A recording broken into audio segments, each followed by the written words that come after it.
Welcome to Modern Anarchy, the podcast exploring sex, relationships, and liberation. I'm your host, Nicole. I tried to keep her quiet, but she's screaming inside of me. I tried to keep her hiding, oh, shut up.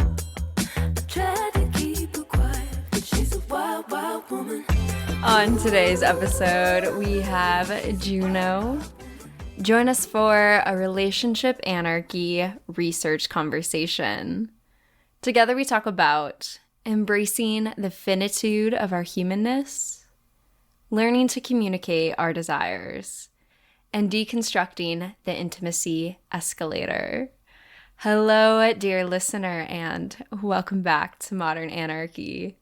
I am so delighted to have all of you pleasure activists from around the world tuning in for another episode each Wednesday. My name is Nicole. I am a sex and relationship psychotherapist with training in psychedelic integration therapy, and I am also the founder of the Pleasure Practice, supporting individuals in crafting expansive sex lives and intimate relationships. Dear listener, you know I love these conversations. You know I love talking about relationship anarchy. What a joy. I feel so delighted each time that one of you listeners trusts me to come onto the show, to fill out the form and join me on Zoom and have a conversation. I mean, what a joy to get to learn with you and co-create resources for the movement for relationship anarchy with you. So thank you, Juno. Thank you to all the other past guests on the Relationship Anarchy series. Truly, I am growing and learning with you, so thank you. And dear listener, if you are new to this series, hi, this is a continuation of my dissertation, which is about 200 pages on relationship anarchy. That is the first research study on it. It's published now. Wow. Dear listener, we've come a long journey. It's published and it's also available on my website for free if you want to download it and read all of the nerdy content I've got on relationship anarchy. And if you do want to come on the show, the form to submit your answers to the same questions and to come and talk to me is also on there. And yeah, the intimacy escalator. If you are familiar with the relationship escalator, this is similar, although I am going into the realm of intimacy and sexuality and the ways that we often have an escalator there as well. And so I definitely get into that today with Juno in this episode, but I am also currently writing a email for my listserv, all of you pleasure activists on the listserv on Modern Anarchy. Hey, hello. It's so fun to create different art forms, right? I have this podcast space and you can hear my words and more of my natural conversation voice. And then I also have a space, right, with the email listserv where I can craft more intentional words on some of these concepts and ideas and share that with you. So all of you on the listserv, look out for that email coming soon. And if you are interested, hey, dear listener, you should come join. I've got lots of fun content on the listserv. And yeah, we're growing and learning together in that space as well. So, all right, dear listener, if you are ready to liberate your pleasure or join the email listserv, hey, or submit a relationship anarchy submission to come onto the show, then you can head on over to modernanarchypodcast.com, linked in the show notes below.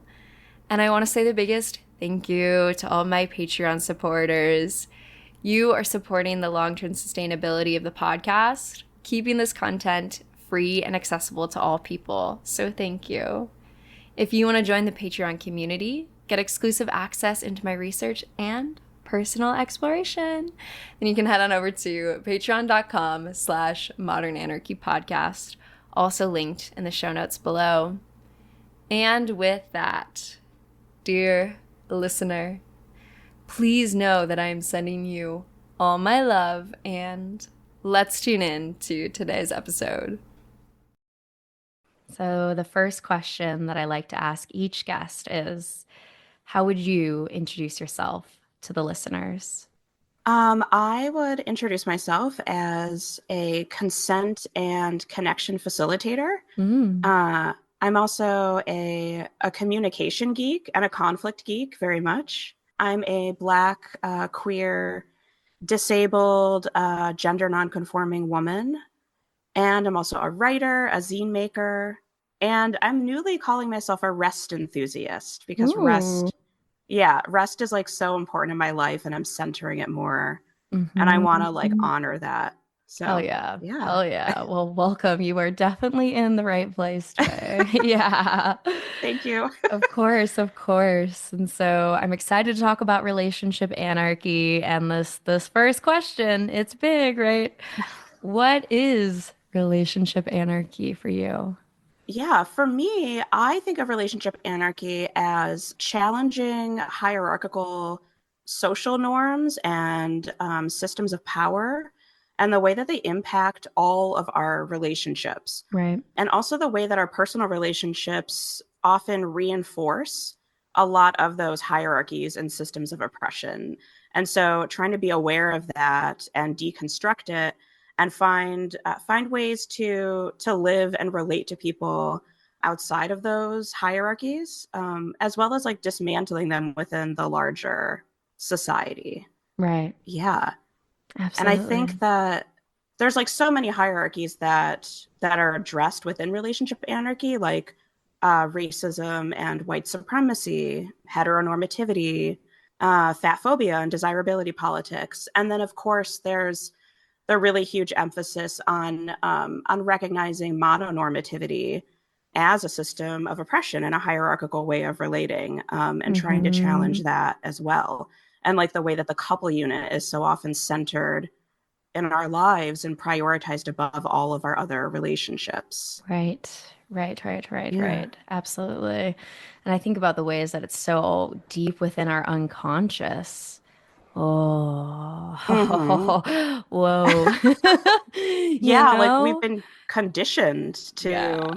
to engage in mononormativity and center romantic and sexual relating as the most important thing. And yeah, it's really hard to kind of deprogram from that within ourselves. I Yeah. find it to be a very mindful practice in that way because, my initial first thought or my initial first desire is something to maybe reflect on with curiosity, right? Because Mm. there are so many pieces that are moving here. I'm a fish in the water in these systems. And so often my first thought is a reflection of that system. And so this bit of mindfulness to it of like, okay, I have this desire. Where is it coming from? Is this in alignment with the values of relationship anarchy? And that sort of praxis of reflection that I continue to find in the practice every day, truly. Hmm. Yeah. Yeah, I relate to that very much. Yeah. Yeah, it's been a journey. I'm sure we could reflect on the journey, the expansion journey, right? Yeah. Yeah, yeah, yeah. And so I'm curious for you, how do you practice it? What does that look like for you? Yeah, for me, I really center friendship in my life. And I do that rather than centering partnership, Hmm. rather than centering romantic and sexual coupledom.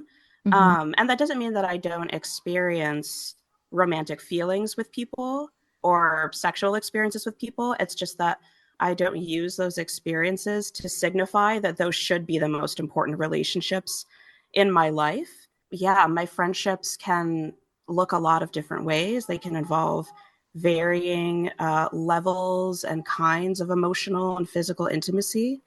And I personally don't use any other labels to mark, those levels of intimacy. I just call everyone a friend, Hmm. and that for me helps me to it helps me to deprogram from some of like the Sure. expectations that I think often come along with a lot of relationship labels that are like associated with the relationship escalator.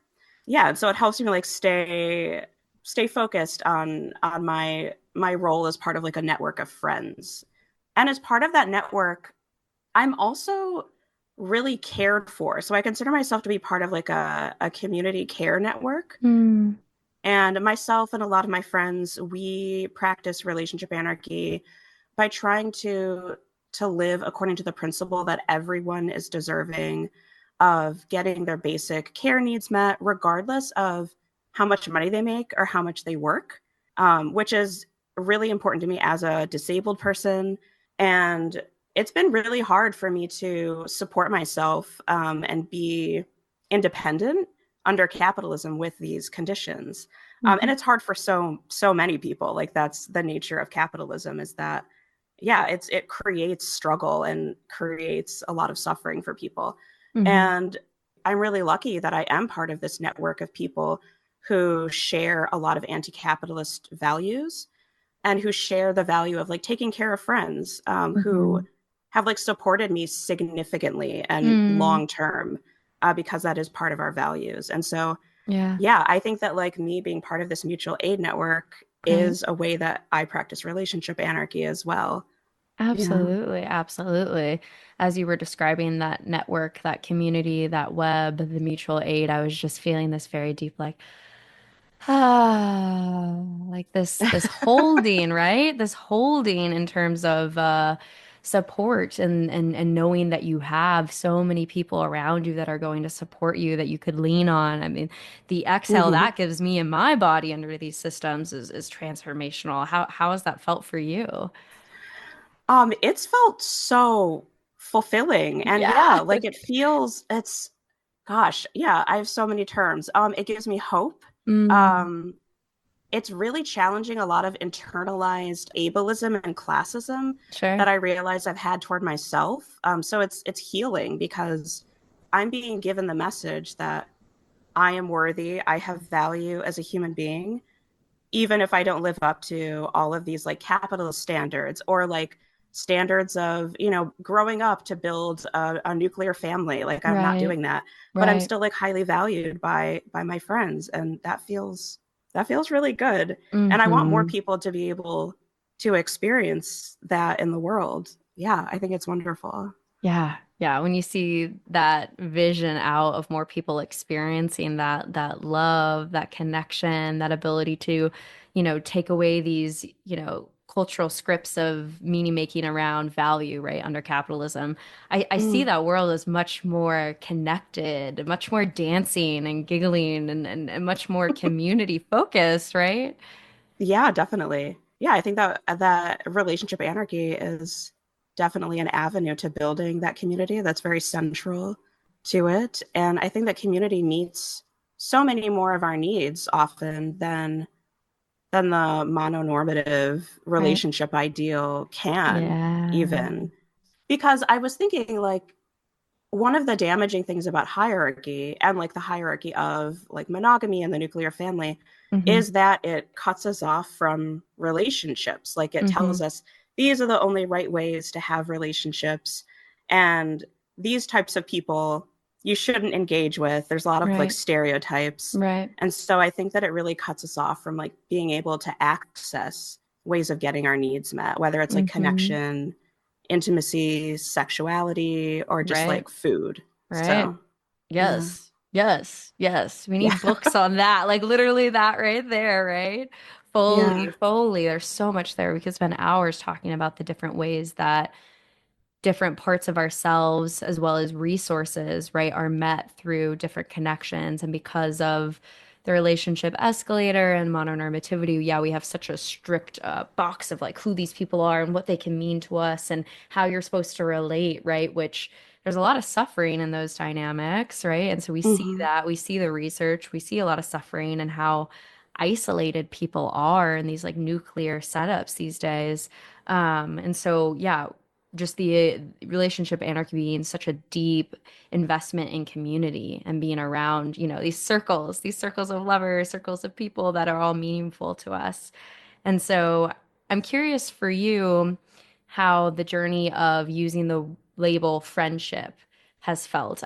When I first heard about relationship anarchy and using friend, I think there was such a feisty part of me that was like, yeah, but there's a difference. There's a difference, the friend and this, the like partner, like there's a difference. And I think I've gotten much more flexible with it and like seeing like, wow, okay, there is a lot of power to using the word friend intentionally Hmm. because it makes me do a lot of deconstruction around, like you were saying, the expectations of this relationship. And then from there, if I'm co-creating relationship and we want to choose to use a label of lover, friend, whatever speaks to us, buddy, I don't even know, like from there, just asking, like, what does that label mean to you? What does it mean to me? And co-creating that together. But I'm just curious if you too had like a hard time stepping into the friendship label like I did at first as a way of relating to your community. For me, it was actually surprisingly easy. Cool, I love And I that. don't know why. It just Yeah, that's was. great. That's great. I've struggled the whole damn way, dude. Yeah. It Yeah, just really, yeah, there was something about like the phase of life that I was in, just where my mind cool. was at, where Love it. relationship anarchy, yeah, and like that idea of like calling everybody a friend and Mm, thinking of it that way, I just slid into it so amazing. organically. Yeah, and I Yeah. know that isn't like most people's experience, but yeah, I immediately was like, yeah, this is right for me. Mm, Yeah, I don't feel the need to kind of like communicate to other people in the world through right. labels Right. what like kind of relationship status I have. Like I'm not feeling the need for that relationship status marker that I think often is meant to like give people information in a very like quick way. Like, Right. well, are you having sex? Right. How close are you? Is this a person who is important in your life? How should I treat them? I want to challenge the idea that people in my life who may have a role that's similar to like a partner, like may look like a partner to other people, that those are the most important people in my life who other people should treat with like more respect or like give more attention to those relationships that I have with them. Mm-hmm. I want to challenge couple privilege in that way. Sure. So like all of my friendships are important and I want them all to like be recognized as important by other people. Mm-hmm. Yeah. Absolutely. And so I would imagine, and this is something I definitely saw in my dissertation research, is that that brings more of this vitality to life, right? The mononormative frame of, oh, I'm single, I have no relationships around me at all, right? Single, and I'm desperately looking for someone, to a frame of, wow, I have an abundance of relationships. I have so many different types and facets and wow, when you start to see your relational network in that fullness, it's like turning the saturation hue fully up. Yeah, I definitely feel that way. I do not consider myself single. I recognize Right. that I would be considered single within the yeah, mononormative world or whatever. Yeah, yeah, yeah, yeah, yeah. But yeah, I have like a multitude of connections and am so like deeply cared for and caring toward other people. So yeah, Mm-hmm. it feels very strange that other people Totally. would consider me single right now, actually. Right, Yeah. exactly, right? The different paradigms that people will see us in compared to our own, right? And the disconnect between that. I'm Hmm. thinking too about the ways that so when I move through the world and I tell people about relationship anarchy, there's a lot of different reactions. Let's just yeah, there's a lot of different reactions. The joy of when you find someone who says me too and you go, "Damn, wow, hi." But for the people who don't practice relationship anarchy or are less familiar with it, sometimes I get I don't want to say pushback. This this question of or this doubt that they could do it, all kind of circling around. Well, yeah, but like the no hierarchy thing, like I just could never do that. There's no way that I couldn't have hierarchy in my relationships and commitments. It's usually like tied together in the response. Hmm. And so I'd love to take some time to talk about the ways that relationship anarchy is full of commitments, a big commitment to community, and also the ways that, like, when we're talking about anti-hierarchy, what does that look like? Because it is inevitable that in our, community of relationships that we're going to have levels of prioritization and closeness, right? There's like 8 billion people on the planet. I don't know the names of all 8 billion. And so that creates a structure of intimacy and priority that could look like wow, I know these people more than the 8 billion, on the other side that I don't know their name. I know this person's story and these pieces, or I see them this often. And so I'm curious how you understand hierarchy and what that looks like and what we're actually trying to dismantle here. I love that question. Yeah, and it's a question that I have gotten a lot as well. Yeah. Yeah, Yeah. and so I distinguish between hierarchy and just prioritization. Right. So I think that prioritization of certain people in our lives can be hierarchical, but it isn't inherently. And I think that when it becomes hierarchical, it's due to the prioritization maybe like serving a system of power that tells us these people should always Right. be prioritized in Right. your life, and that is the social norm. And if you prioritize these people in your life, you will be given more respect, more legitimacy, more legal legal resources, economic resources, whatever it is. And so I think that's what makes it a system of hierarchy, as well as if the people that we prioritize have power over us and the way that we engage in our relationships with other people. So, Mm-hmm. yeah, so like if a person who I'm very intimate with has the power to tell me you can't be intimate with these other people, then I would consider that to be hierarchical. Right. But me simply like deciding, oh, I want to spend more time with this person because I really like them more than some of these other people, I don't think that's inherently hierarchical. Right. However, I do think that it's important for people to try and analyze what hierarchies might be influencing Mm-hmm. their feelings that they like someone more. Like, is it desirability politics that's telling you, oh, Right. I like this person more, I want to spend time with them Right. because they fit more of the standard beauty norms in our society. So yeah, there's lots of social hierarchies that underlie our preferences and priorities, and it's important to look at those. Yeah, going back to the beginning of our conversation, the unconscious, the amount of curiosity we should have around our desires, right? Just a Mm-hmm. gentle, reflection process, in terms of where those are located, how the systems are impacting us, and that continual deconstruction of the ways that we are fish in the water of these systems, right?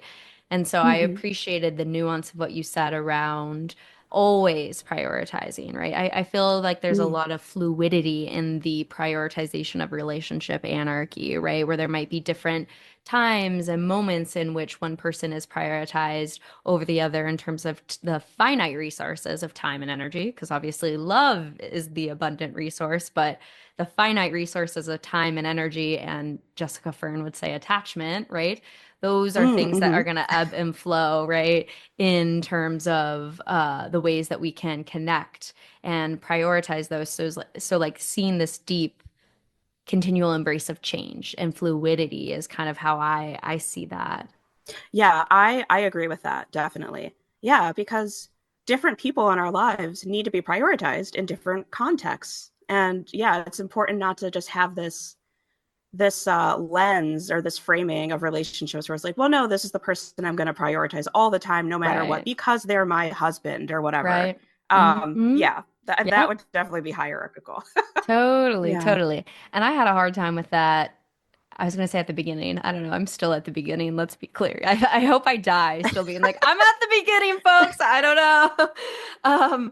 But one thing I definitely went through was like, okay, I'm a relationship anarchist. This should all be equal, equal, equal, equal, equal, equal, equal. Like, how do I make this all equal? And then just like really struggling with like, wow, I feel very drawn to this person. I want to spend more time with this person. And I think the more obviously I thought about the equal, equal, I was like, wow, how many people do I even know the names of, let alone my, broad community of people I see in the whole world? Obviously, it can't be equal. But for a long time, I really fought my desires, which again, curiosity about where your time and energy is going, because we're in a system. But I really like fought this desire when I was feeling natural callings towards different ways of connecting. I wanted it to be so equal because I thought that that's what I'm supposed to do as a relationship anarchist.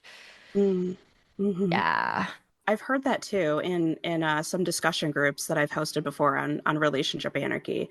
where people are like, I'm trying to find a way to make all of my relationships equal. And I'm like, no, that's not the project. You're never going to be able to do that, first of all. Like, Right, and it's like, right, yeah, fully enjoy all of the different ways right. that you relate to people and the different things that they bring to your life.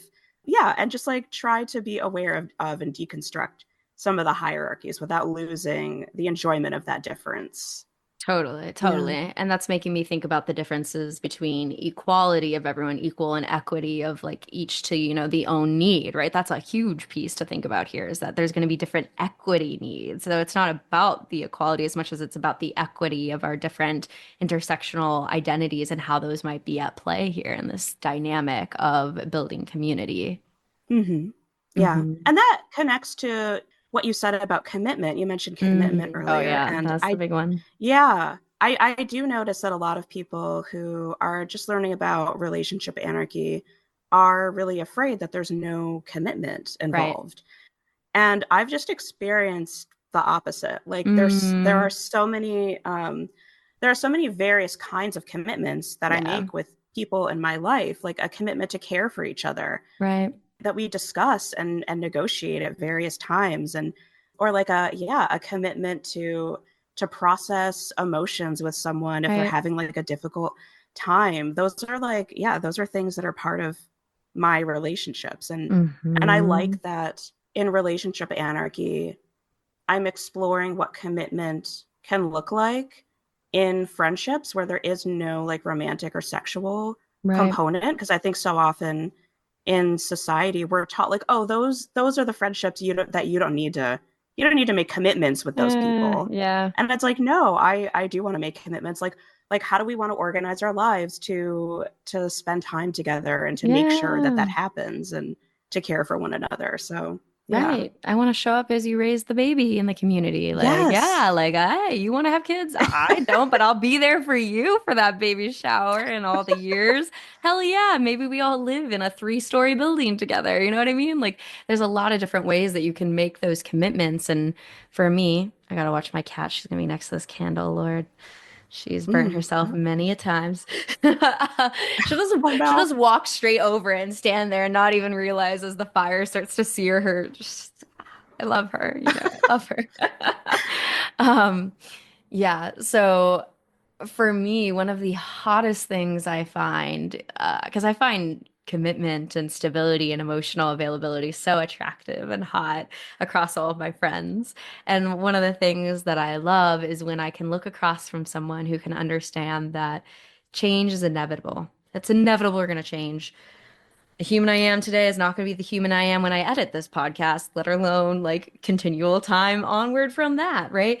And so to look at one another with this embrace of the inevitability of change and to say, hey, I'm committed to you to navigate ways for us to find a relationship that feels pleasurable to the two of us, right? I don't know what that's going to look like. I don't know where that's going to lead us. I have no idea. But what I know is that I'm committed to you to going through that process together of being in relation and communicating about our needs and supporting one another in our freedom to explore a pleasurable life together. Oh, wow. Mm. Like, whoa, like, yeah, yes, sign me up. Yeah, I love that. Yeah. Hmm. Hmm. Hmm. I feel like that's in some ways all we can really promise to one another. I agree. Yeah. Yeah. And so then moving on towards our next question, why do you practice relationship anarchy? Why is this important to you? I really feel like relationship anarchy is kind of almost like a natural progression of my feminism. Sure, Um, yes. and just like with me being very socially justice minded for so much of my life, for a very long time, I've held the belief that the personal is political. Yep. And yeah, and I've experienced that. Over the years, I've taken a lot of time to look at the ways that systems of oppression are really big parts or have been really big parts of my intimate relationships. Yes. Um, and yeah, and for a long time, I was really focused on the gender aspect of that, and I Mm, still am, right. of the way that my relationships were routinely like heteronormative, or I was in like a routinely kind of like submissive role as a woman, and like the man I was relating with was in like a more dominant role. There's the political aspect of that to analyze. And I think Mhm. that looking at the conditioning that I've been going through since childhood that's influenced me to feel like I'm naturally monogamous for Yep. so much of my life. Yep. Yeah, like that also like needs to be deconstructed. And so it seems like just like the next thing to do Hmm. as part of feminism, as part of caring about oppression and liberation. So that is more of like an intellectual, I'd say like yeah, aspect of why I do it. I'd say like emotionally, it's shown to be a way of life that meets my needs over and over again. Like Mm-hmm. I don't think I've ever in my life prior to becoming RA felt like my needs for connection and intimacy and really being vulnerable with people have been met before. Yeah. Or like my need for collective care that Mm-hmm. was not met. And I really feel Totally. like it has been over like the 6 or so years that I've been practicing RA. Mm-hmm. Um, as well as my need for there to be possibilities and like lots of different ways that I can relate to people without needing to go to someone and like ask their permission and feel like Right. they need to be yeah completely okay with the way that I relate with people other than them, Mm-hmm. and kind of like some kind of exclusivity agreement. Right. I recognize I really need to feel like I can relate with people and let relationships unfold however they are going to in the moment. Yeah, Mm-hmm. so Ari definitely allows me to do that. Yeah, the abundance of opportunities there, right? The unfolding. I Mhm. love that. And I imagine that in the years that you've been practicing, you've probably found more and more people who are in similar resonance and harmony with this value system and relationship anarchy. Yeah, yeah, definitely. Yeah, I feel like it's like a domino effect. You find one, and then like that one has a community, and then another community. You're like, whoa, ripples. I mean, maybe depending on the size of your location, right? I live in Chicago. It's a big city space. You can start to find more and more. I guess in more rural areas, it might be it's particularly more challenging, right, to be able to find that. But what has that Mhm. experience looked like for you in terms of building more and more connection? Yeah, so I live in Metro Detroit Mm-hmm. area, so like in a suburb of Detroit. And Mm-hmm. so yeah, the community that I have built over the years um has been centered around that area.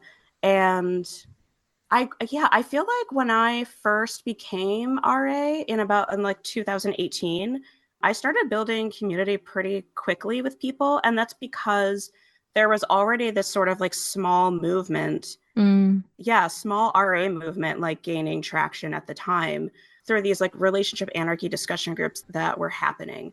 And so I started attending those cool. and yeah, slowly met more and more people. I got invited at one point to co-organize a relationship anarchy unconference. Mm, Yeah, that we did end up putting on in 2019 and that ran for a couple more years. So I became closer with the people practicing RA through that organizing experience. mm-hmm. Yeah, and then from there, several of us slowly started building an intentional community. Beautiful. That included co-housing. One of my friends bought this really giant house in Detroit, and several of us lived there, and we would organize a lot of events there focused Mm, on relationship anarchy or just like community building in general, and on a lot of intentional intimacy because we knew that the default is to really only like generate intimacy with people who you are in like romantic or sexual relationships with. So it was like a big project of ours to intentionally cultivate practices for generating intimacy and connection outside of that. So a mm-hmm. lot of like group communal, yeah, intimacy practices, communication practices, conflict Right. practices, and that kind of thing.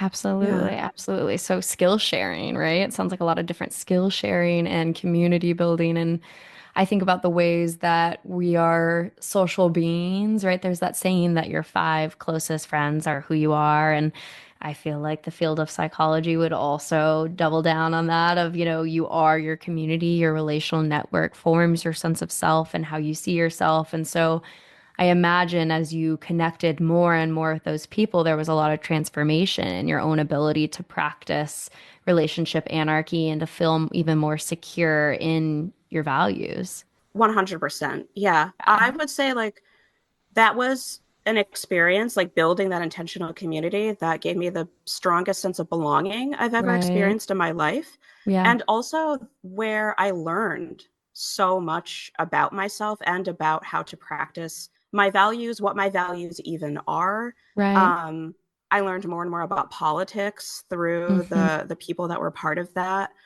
Yeah, there was so much skill sharing. I really see it as also an experience that helped me recover from a lot of aspects of people pleasing. Yes. Yeah. Yes. Whoa. Yeah.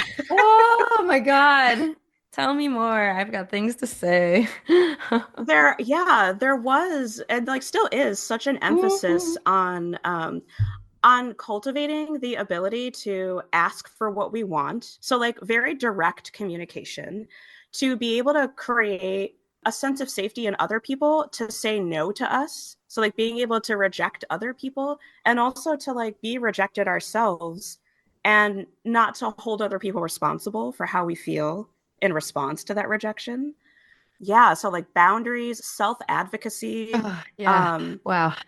there was so much encouragement of that. Like it was just such a central part of the way that we like communicated with each other. Yeah. And like our values. That was like huge. So Yep. Yep. yeah. Yep. Yeah. Wow. When I think about the relationship escalator and the hierarchy of that form of relating, there's so many assumptions, so many things that are taken for granted out of expectations of certain types of things. At minimum, that like, hey, I'm your most important person in the entire world, right? Or at least, if not that extreme, like one of the most significant people in your entire world, and most of your energy is going to put right here, right here. And so when you start to deconstruct that to having more of this fluid model of multiple different types of relationships, you have to navigate multiple different types of desires, even just for, like, let's throw an example out of how much time I spend with this person. Say that I want to see this person once a week. They want to see me every other day, or vice versa. I want to see them once a week and they want to see me once every couple of months. Wow, what does it mean Mhm. to navigate a deep, intimate, meaningful relationship when there's these mismatches around desire of how often we see each other, right? And so to go through that space of like, wow, hi, I really, really love you, and this is how much time would feel good for me. Hi, I really, really love you. You're so important to me, and I don't want to live with you. I want to Mhm. live alone. I actually want to go to this party alone. I want to go play by myself. There's so many different ways where when you have multiple relationships and this fluidity that, like you're saying, you have to know what your desires are, be able to express them, be able to hear a no from the other person and take that as good, Mhm. good, good. Yes, thank you for telling me no, right? And then vice versa for yourself. Like you can have multiple people. Can you come to this party? Oh, you got three different parties the same night? Wow, okay. Navigating people pleasing, right? There's just so many ways that when you get off the trajectory and these like expectations, the guardrails of investment of your time and energy, that there's a lot you have to start navigating, like you're saying, in terms of people pleasing and desires. Whoa. Mhm. Yeah. And like as part of the kind of like practice of challenging people pleasing, I think RA helped with that and the specific people that I was building community with just by challenging each other to kind of see how far we can go with stepping outside of social norms and engaging in kind of like little experiments. Well, like what if we did this? What if we didn't do this thing? And Hmm. like recognizing that being deviant in those ways would make people upset with us. Would Mm, Yeah, like people will disagree with us. People won't like what we're saying or what we're doing, and that there's a certain level of like resilience that we have to build to being seen as like honestly like bad people in lots of circumstances because it's yep. so I'm seeing like it's so much of the norm for like a lot of whether it's just like monogamous people or just like people who are like living more traditional lifestyles to literally see non-monogamous people as like these horrible people, like that were doing these horrible things. Um, Yeah. so yeah, I've kind of had to recover from some aspects of people pleasing Yeah. to continue to live this lifestyle. Absolutely. Absolutely. Where do Yeah. we get good representation of non-monogamy as a blanket? Like, where do we get good representation of that? Very rarely, Hmm. right? Let alone relationship anarchy, right? So even rarer. And so, I just remember earlier in my journey connecting with people who would say, I really like you. I am attracted to you. I want to explore a romantic and sexual connection, however we define those words, because I think it gets grayer and grayer and grayer, and I Hmm. love the gray space. Hmm. But at the like to use language to express something, a romantic and sexual connection, and I would like to see you every 2 weeks. And I'm thinking, what? Every 2 weeks? Jesus, what? I can't wait 2 weeks. Are you kidding me? Every 2 weeks? Is it ever going to get closer? I want it closer, right? And then the scary part of going through my clinical psychology training. And so there's so many therapists, and where I was at the time of like, you know what? Juno, that person has an avoidant attachment style. Let me just tell Mm. them they won't commit to more than every 2 weeks. There's something clinically wrong with that, right? So then now you can see how people in the field can start to weaponize that sort of, well, if you don't want to see this person every day, live with them, et cetera, you have an avoidant attachment style, and that's what's really, so you can feel how much, and I felt it going through the field of psychology. There are these expectations of like a very structured way of how to do life, and if you don't do life in this way, then there is some sort of clinical problem with you. Mm. Hmm. Hmm. Yeah. There's a lot to do in the field. Yeah. Yeah. Long career ahead of me, long career ahead of me. Yeah. The next question is, how does relationship anarchy impact your practice of intimacy? We're already kind of hitting on a lot of this, but I'm curious what comes up for you when I bring up that question. So for me, RA has opened up this possibility of having a lot of intimacy with people without there being this requirement to be sexually engaged with them. Hmm. That's really huge for me. Yeah, I'm recognizing the way that compulsory sexuality, this idea that like we all should want sex and like want it a certain amount of time in our relationships, and that is the way to generate intimacy, has impacted my experience of intimacy throughout my life. And through RA, I'm seeing like, oh, I can have experiences where I'm cuddling for someone with hours, even like naked cuddling. I can have really deep emotional intimacy with people. And there doesn't have to be this expectation that I will engage in a sexual relationship with Yeah, them, or huge. that it needs to like lead to any particular place other than us just being intimate with each other. Right. And that feels really liberating for me. Absolutely. Yeah, this is definitely something I've talked about, right? We have the relationship escalator, but what about the intimacy escalator? Mm. Right? Just because we're Mm-hmm. snuggling naked, are we supposed to keep crawling up that to the this peak point of what orgasm is what we put it at, right? Like, so I feel like in the same way that we Mm-hmm. have like Amy Grant's the relationship escalator, I think we can also have an intimacy escalator, right? So like you're saying, to decouple that and say that I can have these beautiful moments of intimacy and connection that feel close and don't have to go to this quote unquote societally defined peak point, or even when I think about relationship anarchy of deconstructing power systems, I think about what does it mean to see sex as way more expansive than penetration, right? I think that's a lot Mm-hmm. of the queer movement in general, right? Like to see past sex as this active penis and vagina, right? Like and the heteronormativeness of that, right? To much more expansive ways of relating. And the more I see sex as more expansive and queerness and queerness and queerness, it's like, oh, where does sex begin and end? I don't even know these days in terms of like what play. And so I find myself moving towards like erotic play. Like I want to play erotically, right? Even like getting more expansive to what that concept can mean for us. And so like there's so many different ways that these power systems again are so deep in our language and our unconscious and the ways that we are exploring intimacy together. Hmm. Yeah, I really love what you were saying about sex becoming this more expansive category. Yeah, because I do think, yeah, there are so many ways of engaging with people that are erotic that could be Yeah. considered sex that, Mm-hmm. yeah, that through like heteropatriarchal culture, yeah, we're taught like, oh, that's not real sex. The real sex, Right. yeah, it's like the penis and Right. vagina. Right. Um, which I don't even like really that much Mm, personally. sure, And totally. yeah, through like RA, I've like really felt like I can refuse to have intercourse. Mm-hmm. Um, and I previously didn't feel like that was a possibility. Yeah. I definitely felt like, oh, like this is how you have sex.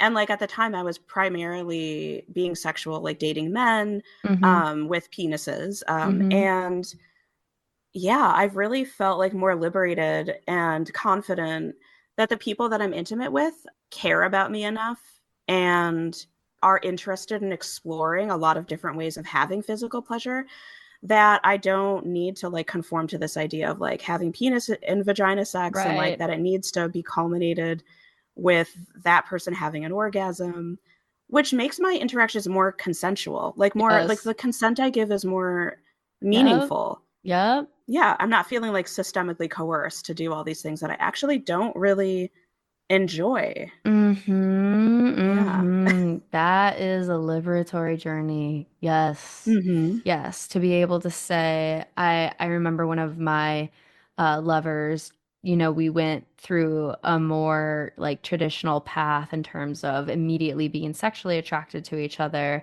and connecting and going into partnership together, and then going through a phase where I was no longer sexually interested in exploring that connection. And it was so much to unpack how I could say no to this person and say, I still find a romantic connection with you and I love you and I don't want to have sex anymore, and to stay connected in that. Like there was so much going through me. I can like feel in my body thinking now of just like this societal conditioning that if you love this person and you feel a romantic attraction, again, what does that mean? But we're we're here. And so like I just, there was so much for me to deconstruct in terms of being able to say no. And then even there from that space being able to be like, okay, like yeah, I don't want to explore quote unquote sex, again, penetration, but you could give me a massage. You could Mm. actually massage me here. You could massage me here, but not there. You could lick here, but not there, right? Like the more spaces where, like, the more you deconstruct, the more your yes is so strong because you know that you can fully say no, and not just no to the act itself, but no to the structure, the expectations, the different ways of this quote unquote dance that you're supposed to do it. And so the more that you find that ability to say no, then your yes is so loud and clear. And that is a journey that I'm still on. I don't think I'll ever end that journey, right? Again, it's systems. There's systems. They're here. And so I am still deconstructing these senses of this is what it's supposed to look like, right? Like this is what it's supposed good sex looks like this, like it's like deconstructing that every single day to get more and more play, right? And like let's hope it's play, you know what I mean? And play doesn't have this structure, it can. Hot, kink, love it, structure, give me a scene, so hot, but to be able to like play more and not feel so rigidly locked into these scripts and these boxes is such a liberatory journey. Hmm. Yeah, I definitely feel that related to what you were saying about feeling like you can basically take sex off the table Hmm. entirely in a relationship that was previously sexual. And that feels very, very empowering for me as Yeah. well. Like I never would have entertained previously that I could, yeah, have this like long-standing sexual relationship with someone, recognize that I'm no longer turned on by them. I'm not feeling erotic around them anymore, but I still love them Yep. and I still want to spend a lot of time together and have Yep. intimacy, but that I can communicate, yeah, that I would rather not engage in that aspect of our relationship anymore. And it doesn't mean that the relationship is not valuable. Yep. Um, yeah, so that's been an Huge. amazing thing to learn that I can do, that we could do. Yeah. Absolutely. It's truly the liberation of our pleasure and also quite literally the liberation of our voice, right? To like voice that to Hmm. someone and to stay in relationship. Like, oh, wow.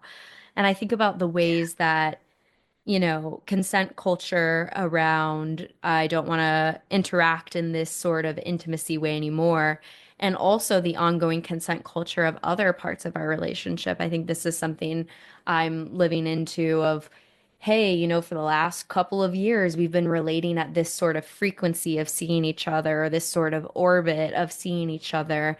And I actually want to shift that. And the complexities of when say I'm the person that wants to shift and my lover does not. So they are grieving when they hear that because they don't want to shift. They want to keep it the same. I want the space to change it.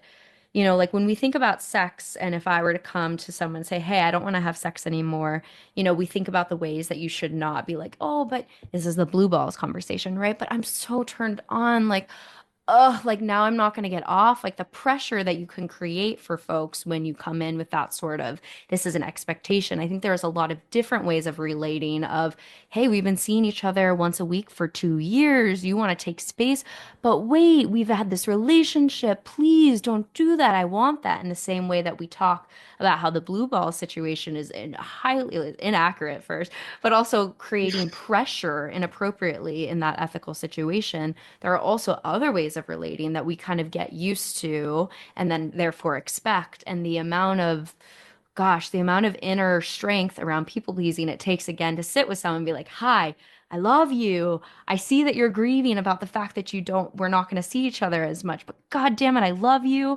And also, please be careful with how much your grief is pouring into a sense of pressure. Like, again, so like it's just these big conversations around consent that I think are mirrored out in different areas of our life. That consent is ongoing, it is ongoing. And so, not just sexually, but all the aspects of our relationships, which I think then, like, how do you commit to longevity, right? But I think that goes back to what we were saying Mm, about like consent is ongoing. So part of what we're consenting to is a deep embrace of change and communicating as we go mm-hmm, through that, right? mm-hmm. Yeah. Yeah. And what you were saying reminds me of how important it is to a consent practice to be able to understand our own emotions and to have tools and skills to help us regulate our own emotions Yes. so that we're not holding everybody else responsible for them and saying, no, you need to manage my emotions for me so that I'm Right. not sad. And we can care for each other and co-regulate, but we also need to be able to go and like regulate with someone different or Right. just recognize like my emotions are mine. And yeah, if I'm feeling angry or resentful about a change that you want to make, that doesn't mean that you're doing anything wrong. Yeah, it means Mm-hmm. I need to process my emotions in some way. So, Right. yeah. Exactly. And then the complexities of the more intertwined your network is, who do I go to process this content with, right? Because, Mm, wow, if I'm having this sort of, maybe I'm having a conflict with this person and they're interrelated in a complex web, and we share a lot of, who is the person that I pour that into for support when you are regulating in community? Wow, I am living mm-hmm, into the complexities of that one every day as my web gets more and more intermingled, which is beautiful. And also the level of, again, emotional insight to think, wow, okay, yes, I need to do some self-regulating on my own. And also this conflict I'm having, I need to pour it out of the circle to someone who's not directly related because of the ways that that can complicate the dynamic further, like finding these resources that mm, are outside of the circle that can support us in those moments. mm-hmm, mm-hmm. Complex. Yeah, definitely. Yep. Navigating Yup. community. It's wonderful and so complicated. And yeah, I would say what you were saying earlier about being a beginner. I feel like I'm Yeah. perpetually a beginner at that. Hell Um, yeah. Yup. yeah, a Yup. lifelong Every day. learner. I just wake up and I learn again. You know what I mean? Yes. Yeah. Yeah. Which is the next question. What are some of the difficulties that you've experienced in relationship anarchy? Yes. Okay. So I will say, yeah, a major difficulty that I have experienced is actually some of the conflicts that came up in my intentional community Mm, that sure. that I was part of. And that like I no longer consider myself part of that intentional community anymore. I don't even think it would be considered to like exist as an intentional community, even though I still have this like big network of people that I'm part of. Mm-hmm. But in our efforts to be non-hierarchical and to analyze a lot of the ways that we would typically see hierarchy show up in community, like through maybe like more formal roles or people not having like obvious autonomy. Those were the things that we really tended to focus on. Mm-hmm. There were a lot of like implicit power dynamics Sure. in our community that ended up going just like unaddressed. And I think that, yeah, something that I've learned and that I still struggle with from that experience is like how to mitigate that, how to prevent that from happening, particularly when it comes to like social dominance and like some Mm, personalities mm, just tending to like, yeah, tending to command a social space over yeah. time. And yeah, navigating that was very difficult, and part of that was kind of like the disillusion of this project that we had been working on. And I still experience a lot of grief from losing that version of community, at least. Because while it did like it provided so much belonging, but also like because of some of the social norms that we created within that intentional community, there were many times when people felt afraid to dissent from the social norms that we had created, like these countercultural Mm, norms. sure. um yeah, and so I think like a difficulty in like creating community can be like the creation of new norms that people feel afraid to dissent from, and people Mm, feeling like, oh well, this means I'm not part of the community, I won't mm, be part of it anymore. Yeah, and how to navigate that. yeah. Yeah. Our humanness, right? Oof. Yeah, yeah. I'm curious, there are lots of different examples of what I'm thinking about that when you say that. I'm curious if Hmm. you could paint a picture for the listener of what that could look like. Yeah. So in this intentional community, we became like very anti-monogamous. And I still actually would consider myself anti-monogamous in many ways, but the way that we were like talking about it and practicing it was very like much kind of like targeting monogamous people as kind of like individually responsible for upholding these systems of oppression with their personal behavior, and really wanting to challenge ourselves and anyone we came into contact with to divest from like any form of like monogamy or mononormativity, or else we would kind of like not want to socialize with them. Mm, um and so in that way I think that there was something about our approach, our tactics that were maybe like too, I don't know, too aggressive, or maybe like yeah. too yeah, Yeah. just not, yeah, like not meeting people where they're at, which is what I really value now. Sure. Sure, sure. um and yeah, and there were like many times when people felt excluded and like were excluded Mm, from social events or just from like being around us, and like didn't get their needs for connection met because of that. mm, And just in general, like in our community, we would challenge each other to become kind of like what we would call like more and more radical. sure. Um, and if you weren't like on board with that, like with like kind of like more and more intense kind of like social experiments that we wanted to engage in, like maybe at an event having like an intention of there being like no dyadic relating at all, Right.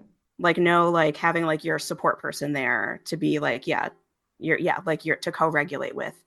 Yeah, I think that like that scared some people away, and just like, yeah, made people feel like it's too hard to be part of this community.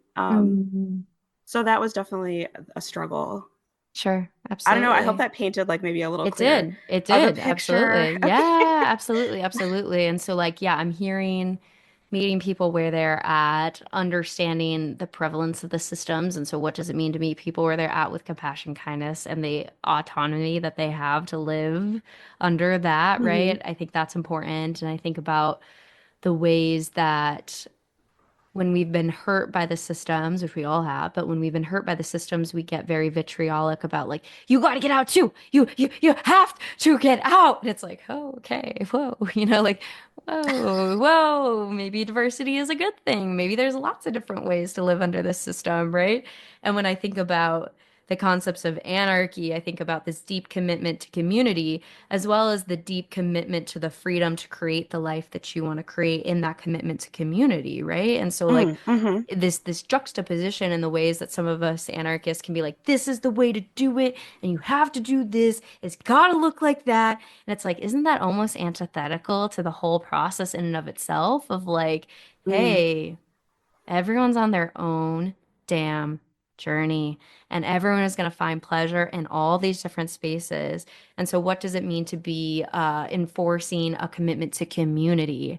I think that commitment to community is understanding, like you're saying, meeting people where they're at, and not even just meeting them, but understanding that people are going to write their own damn narratives and what's going to be meaningful to them, right? And so, like, what does it mean to hold space for that rather than trying to force someone, which feels in my sense, like deeply antithetical to anarchy. And so I think when I think about this conversation of monogamy, I think about the nuance between being anti-monogamy and anti-mononormative, like mononormativity.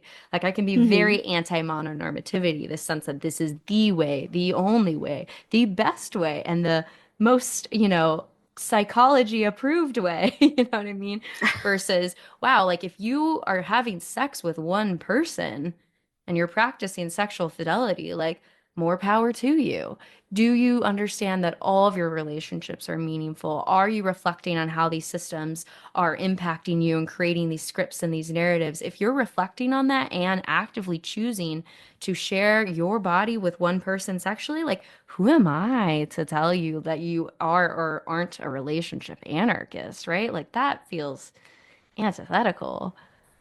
mm. Yeah, I would say that for me, so like I differentiate between what I would call like monoamory or mono being like monosexual, Mm-hmm. which I think can also be called like a version of monogamy, where like Sure. you personally for your own body are saying like I would like to only have sex with one person or only be Yeah. like romantically involved with one person. And I don't think that's like antithetical to relationship Right. anarchy at all. I think where like my stance of maybe like sometimes calling myself anti-monogamous is specifically related to relationship agreements that have rules embedded in them that people cannot be sexually intimate or like romantically intimate with anyone else. Like if I have an expectation that you are only going to be monogamous with me, Yeah. um that's where I kind of think like, well, I don't know if that, yeah, like expectation, Sure. um and having these like rules for other people, especially if they're going to be like punished if they break the rule or break the Right. agreement, that does seem kind of antithetical to RA for me. What if they consciously decide it together? So you mean if like two people consciously decide to Yeah.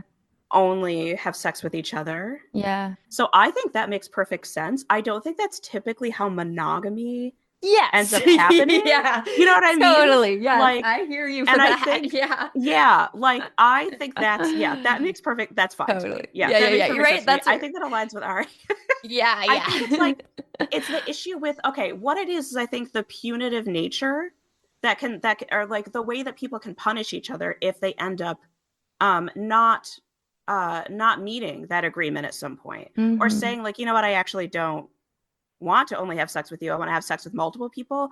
Yeah. And the way that that like in our relationships or in society people often view that person as doing something wrong, and that Right. is what I'd like to challenge. It's like Right. Right. you can make an agreement that you only want to have sex with each other, but it should be okay for you to just decide I want to have sex with more people now, you know? Totally, So totally, yeah. totally, totally, absolutely. Yeah, most people are not, and again, like let's be like, what does it mean to say conscious versus unconscious?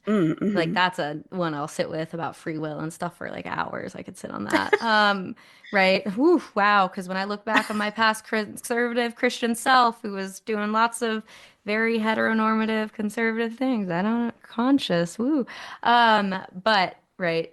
That being said, most people aren't consciously, whatever word that means, thinking about deconstructing the relationship escalator and all of that. So absolutely. And I think that's where maybe like that frame of being like anti-mononormative, which is this is the way unconsciously, this is what you do. And so if you want anything else that's gross, that's bad, that's that. So like I feel like that's somehow like for me the nuance of that where it's like, Mm. dude, like construct monogamy if that's what you want. Like cool, hot, great, sacred, divine, cool. But Mm-hmm. right, like, did you freely, and this is again, free will, Mm. what a Mm-hmm. hot topic. Did you freely choose that? And then again, where do we even decide what is free will when we live in a society that is so a fishbowl of mononormativity? Can any of us freely decide to be monogamous or out? I mean, I could spend hours of what it means to be free will in relation, but Mm. Mm-hmm.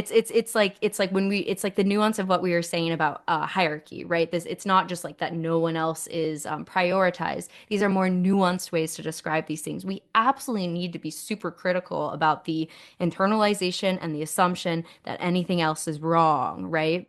And then within that, when you freely create it, beautiful. Have all the freedom, the abundance to do with your own narrative what feels good to you.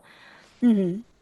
Yeah, I love what you're describing in terms of like conscious monogamy, and I would love Yeah, for that to be the way that totally. most people practice monogamy. Yeah. Yeah. I have one of my close friends who's like practiced like polyamory for I feel like 10 years and then is now currently in a monogamous dynamic. And so it was like a lot for me to watch of like, what? What are you doing? Like how? Like, whoa, and so I think it was a lot for me to deconstruct of like, wow, this person is choosing this in a very different way because they have rode so much of polyamory and not just a serving of polyamory, I would say like a life of polyamory at a decade, right? And so like just the ways that people can ebb and flow through different periods of time of what feels important and meaningful and all of that. And again, I am absolutely curious because I feel like part of the role of anarchist is to see a vision of what is possible, right? Another world is possible. And in a Mm. completely different container where the majority of people are practicing polyamory and expansive relating, what would the rates of monogamy look like? I'm fucking Right. curious. I'm fucking curious. You know what I mean? But until we get there, it's like meeting people where they're at and respecting the autonomy of each person while also being deeply critical about the systems. So I think we're getting into some of the nuance of that complexity here. Mm-hmm, mm-hmm. Yeah, I think it's really hard to know with so many of our decisions what is truly free or not. Yeah, and I could Oh, think and yeah. talk about that for hours as well. Hours. And Yeah, I have. totally. Yeah, like we're Totally. so systemically coerced Yes. into so many things that we don't truly want.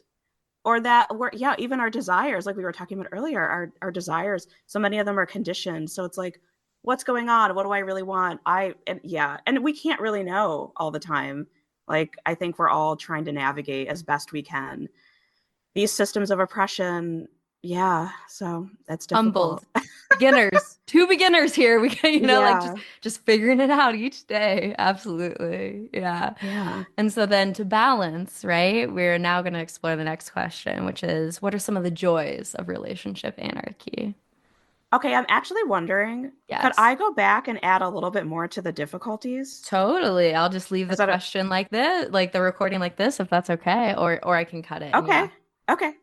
Yeah.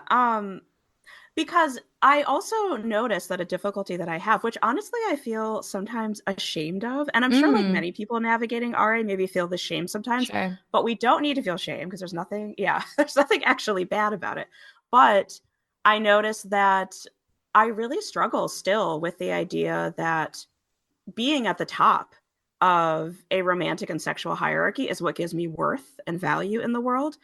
And that since I'm not, sometimes I definitely feel like I have low worth sometimes and I struggle with that. And I Mm, have to remind myself that just because I'm not like being prioritized by someone, particularly sexually, that doesn't mean that I am of low worth or value. yeah, Um, so that's definitely like still a difficulty that I experience. And I don't huge. know if that will ever go away completely, just because it's Mm, been so ingrained in my mind since childhood, right, honestly. right.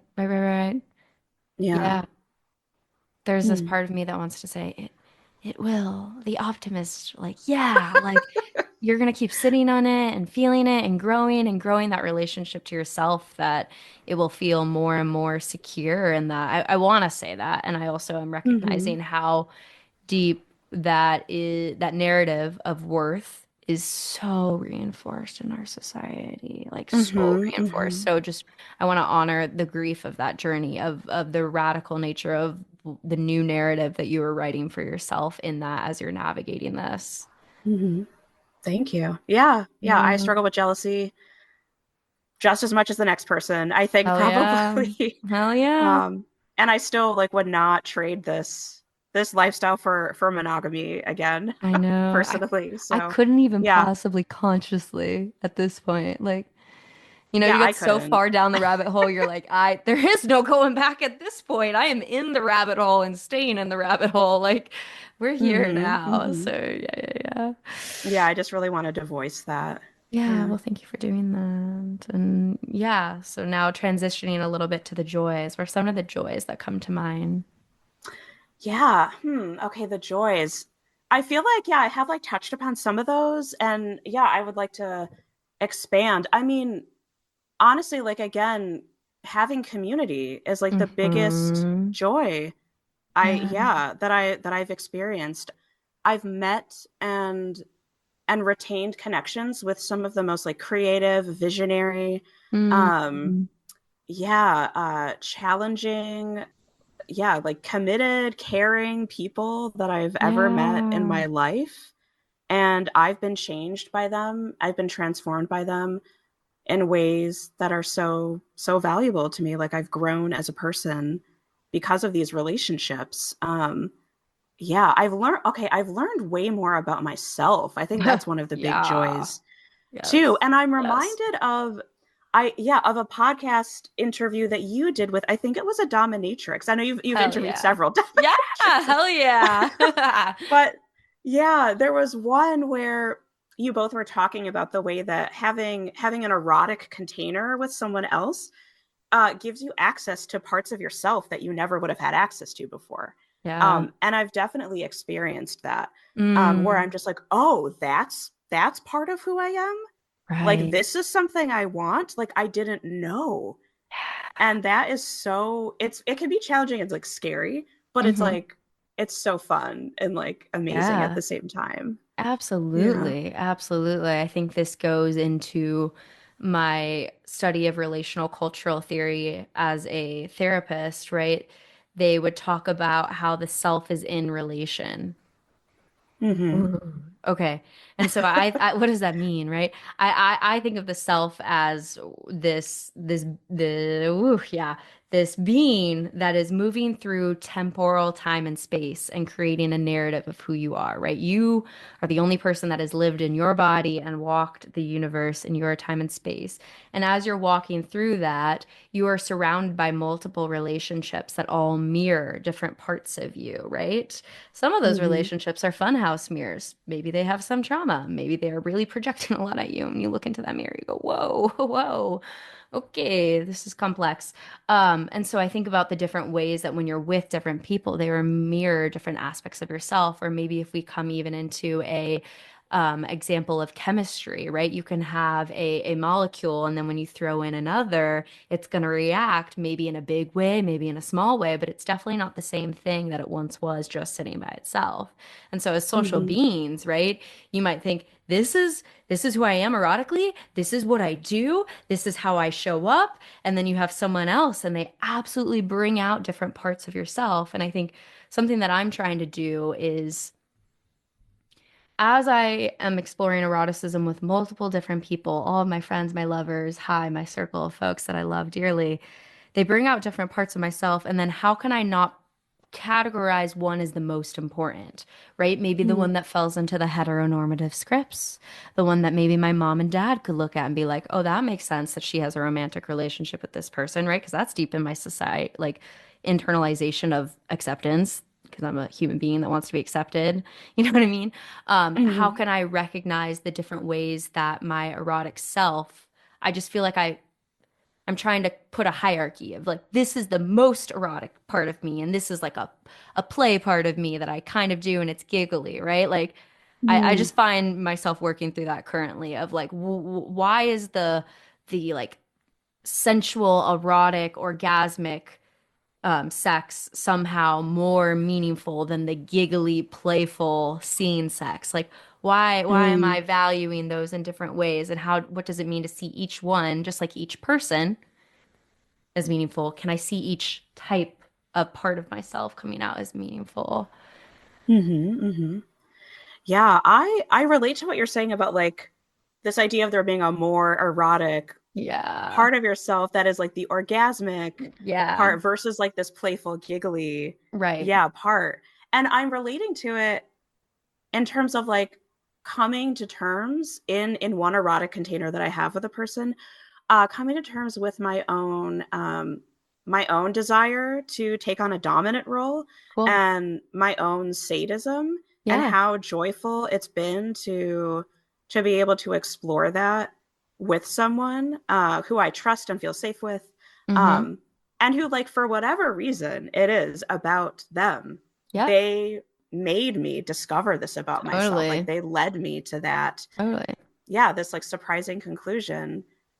Yeah, where I'm just like, Yeah. wow, I want these things and I can do them. And yeah, it's that's been like really fun to Yes. explore.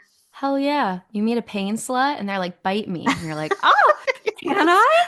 They're like, yes, please bite me.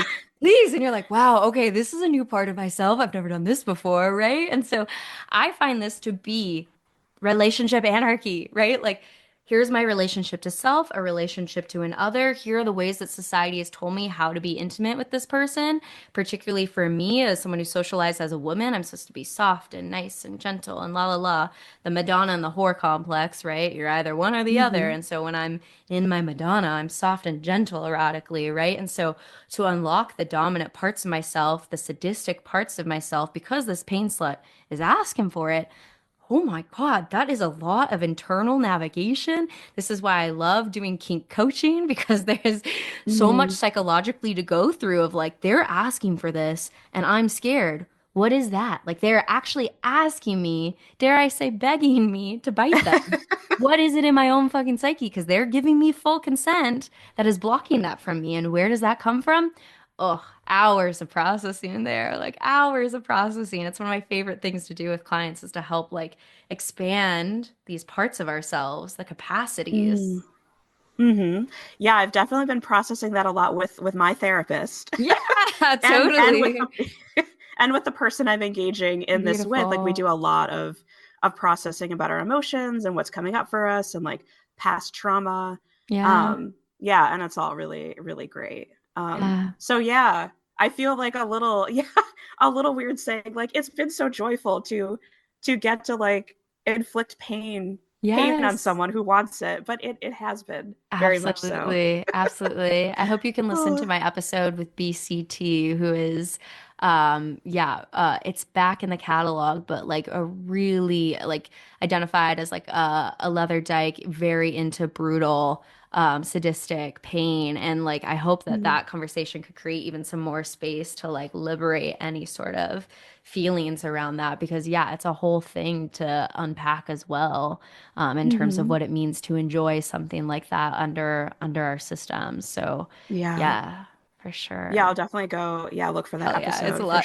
They sure. also have a great resource in that because they're a great Dom in that they have this Excel sheet that's linked in the show notes of just like hundreds of different options of how to play and like to go through your sub with of like this. Where is this at for you? How does this feel? What like just so much to process. So like that resource, I Hmm. was always so grateful for them when they gave me that. I was like, wow, like there's so much more I need to be doing as a Dom, right? So like, wow.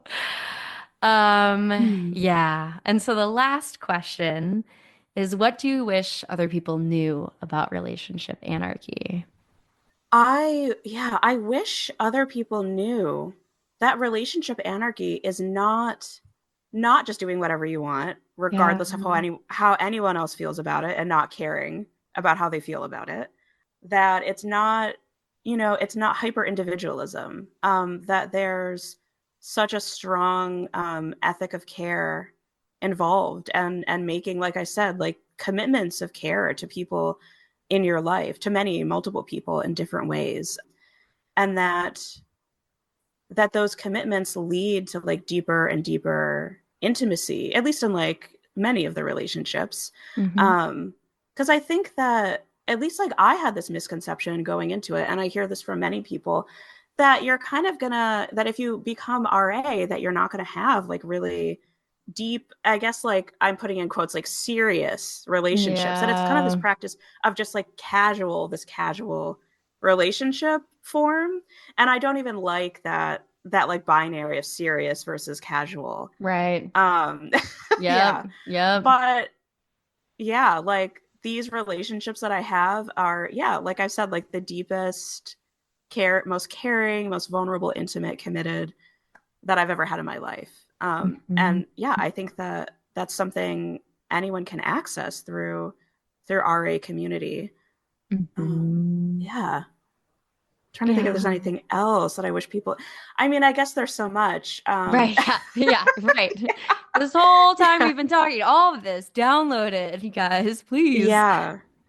I think also, so yeah, I wish more people knew that RA is not only about deconstructing mononormativity Right. and like romance and like compulsory sexuality and like Right. those hierarchies, that like RA is also the practice of like deconstructing our own like white supremacy and Yeah. like racism, that all of the systems of oppression are things that we need to deconstruct as part of RA because they Yeah. impact the way we relate to each other. um Absolutely. yeah, and so like colonialism, like Right. deconstructing colonialism, the way it shows up in our Mm-hmm. relationships, is part of Mm-hmm. relationship anarchy. So we always need to be working on those things within ourselves. Right, absolutely. Yeah. Like the kink power dynamics we just talked about, right? Mm-hmm. Gender, right? I had one conversation about drug use, Mm. because as a psychotherapist, I think about drug use as a relationship. You have a relationship to the drug, and that relationship to the Yeah. drug is impacted by your relational system, the research on Rat Park and the cage that we live in. So I Mm-hmm. think that you can apply the concepts of relationship anarchy directly to, yeah, all of these different systems of oppression because we're relational beings. And so this is a part of what it means to unpack relationship anarchy is to see the different ways that power structures are present in so many different areas of our life, even family dynamics, right? That's another one Mm-hmm. too. What does it mean to deconstruct the expectations around family or even the relationship to self? Right? There's so much here. And so I really appreciate you expanding the lens far out to the capacities for relationship anarchy in terms of it's reminding me of what you said about the connection to feminism, right? The personal is the Mm-hmm. political. So when you know the personal is the political, then it's everywhere at that point, right? Yeah. Yeah. Hmm. I'm thinking also about what I was saying earlier about the punitive nature that can be like the punitive nature of a lot of agreements that people make. And I Mm-hmm. think that a big part of RA for me is rejecting what I would call like social incarceration or cancel culture. Yeah. Like the drive to like punish each other Yep. if we do anything that goes against each other's values, if we have like a disagreement, if we've hurt each other, there's often this impulse to label someone else as like a bad person. It's a moral Mm-hmm. hierarchy Mm-hmm. of like good and bad people. And I think that those things are like core parts of RA for me Yep. as well, like challenging punishment culture Yep. and like I cannot say that word, carceral culture. Yes, Yeah. absolutely. Yes, absolutely. Restorative justice. What does it mean to Mm-hmm. heal in community, right? I think this is definitely a big conversation about what it means in the ways that our society outsources healing to therapy. Ooh, yeah, right? Mm-hmm. Like, Mm-hmm. ooh, interesting. When someone's wrong, they go to the hospital and then they get dealt with by, police, right? The whole thing, therapists, Yeah. structures, power systems. I'm gonna diagnose you.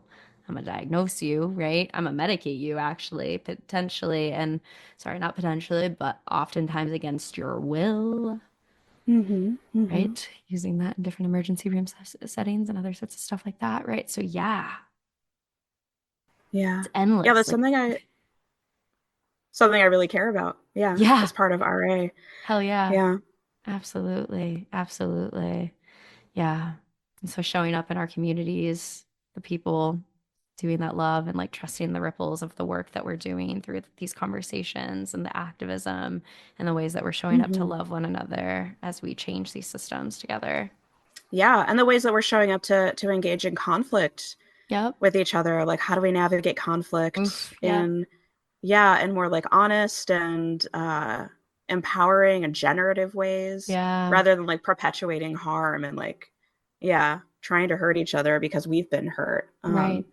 And I think that takes like a lot of trauma, addressing trauma, Yep. yeah, addressing systems of oppression, figuring out new ways to communicate. Yep. Um, yeah, yeah. Absolutely. Absolutely. Yes. Well, it's been such a joy to have you on the podcast today. I truly find such resonance when I get to have these relationship anarchy conversations, and I am expanded each time I have one of these conversations to sit with a fellow relationship anarchist, a fellow beginner in the journey, right? And to sit and think. And so I'm just so deeply grateful that you were trusting of me to come onto this space and to share your thoughts with me and all of the listeners. Thank you so much. Yeah, I've really enjoyed this conversation and getting to Yeah. talk about all of the different ways, yeah, that I practice RA and hearing like your own thoughts about it and practices that Mm-hmm. you engage in. So, yeah, Yeah. thank you for sharing as well. Growing together. Yeah. Absolutely. Absolutely. Okay. So as we come towards the end of our time, I'm going to take a deep breath with you again.